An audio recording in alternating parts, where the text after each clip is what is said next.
भारत माता की।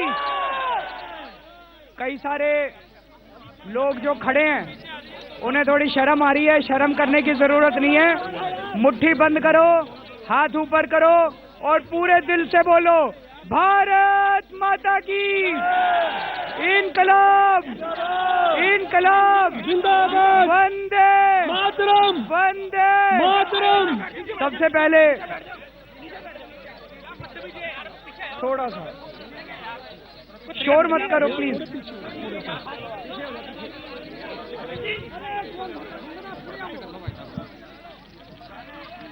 वंदे वंदे वंदे।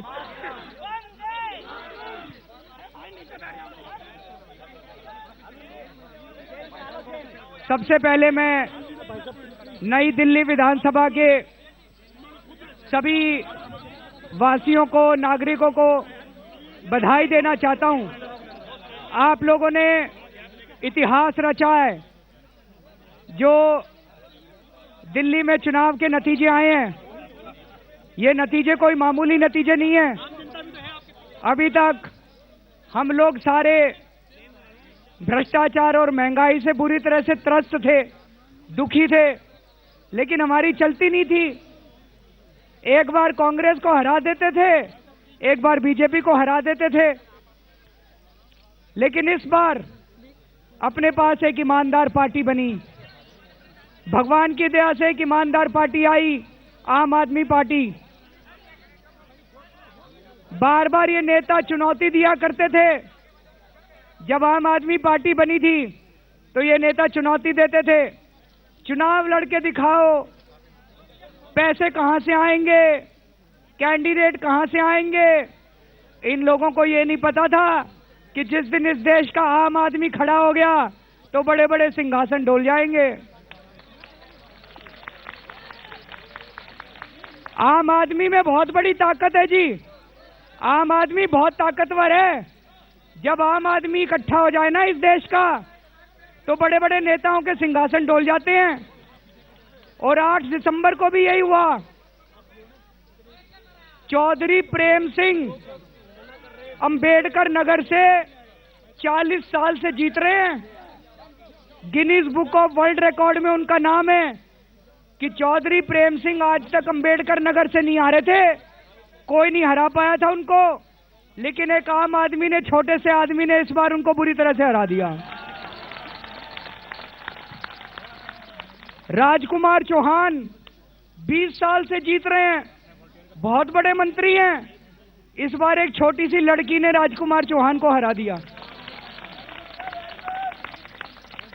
नई दिल्ली विधानसभा क्षेत्र से शीला दीक्षित जी मुख्यमंत्री थी। सारे लोग कहा करते थे अरे वो तो मुख्यमंत्री है, उनको कोई नहीं हरा सकता। इस बार नई दिल्ली विधानसभा की जनता ने उनको भी हरा दिया। लेकिन दोस्तों, अभी शुरुआत हुई है अपनी लड़ाई की। अभी बहुत कुछ करना बाकी है। अभी तो हम लोगों ने इनको हराया है, लेकिन अब व्यवस्था परिवर्तन करनी है अपने को। हमें ये गरूर नहीं है बिल्कुल भी कि भगवान ने सारी अकल हमको दी है। हमारे पास सारी अकल नहीं है जी। हमें ये पूरा पता है कि हम अकेले कुछ नहीं कर सकते, लेकिन अगर दिल्ली की 1.5 करोड़ जनसंख्या इकट्ठी हो जाए तो ऐसी कोई समस्या नहीं है जिसका हम समाधान नहीं निकाल सकते। आज तक जैसे ही चुनाव खत्म होते थे तो पार्टियां कहती थी भाई तुम्हारा काम अब खत्म हो गया, तुमने वोट डाल दिया, अब अपने अपने घर जाओ।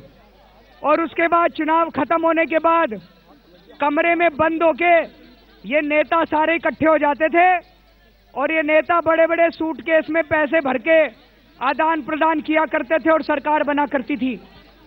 इस बार पहली बार ये हो रहा है कि चुनाव होने के बाद आम आदमी पार्टी जनता से पूछ रही है कि भाई बताओ सरकार बनाए कि ना बनाए। बंद कमरे में राजनीति नहीं होगी अब। कई नेता मेरे को कहते हैं कि केजरीवाल जी ये जो जनता से आप पूछ रहे हो, नौटंकी कर रहे हो। मैंने कहा जी इसी नौटंकी को जनतंत्र कहते हैं। आप भी थोड़ी नौटंकी करना चालू करो, आप भी जनता में जाना चालू करो।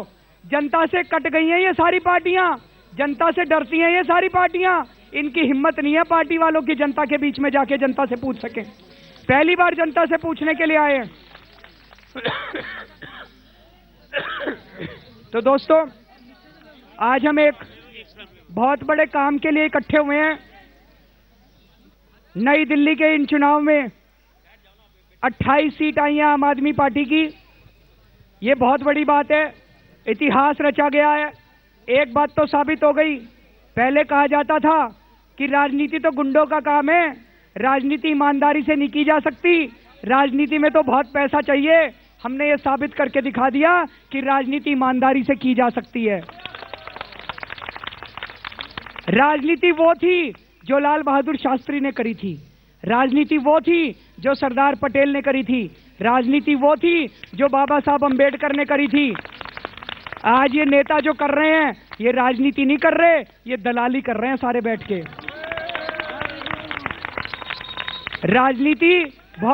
राजनीति बहुत पवित्र चीज होती है। आज अगर आपका बेटा बड़ा होता है, बच्चा बड़ा होता है, तो हर माँ बाप कहता है इसको डॉक्टर बनाएंगे, इंजीनियर बनाएंगे। कोई माँ बाप ये नहीं कहता बड़ा होकर अपने बेटे को नेता बनाएंगे। लेकिन अब हमें राजनीति बदलनी पड़ेगी। राजनीति का मतलब होना चाहिए देश की सेवा करना, राजनीति का मतलब होना चाहिए त्याग करना, राजनीति का मतलब होना चाहिए देश के लिए मर मिटना। इस राजनीति को साफ करना अपने को सबको मिलके, और इस राजनीति को आज देश में एक ही आदमी साफ कर सकता है जी, वो है आम आदमी।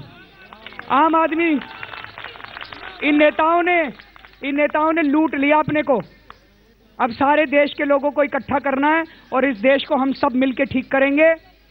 अब एक चिट्ठी लिखी है मैंने सारे दिल्ली के नागरिकों के नाम, मैं वो चिट्ठी पढ़ के सुना रहा हूं।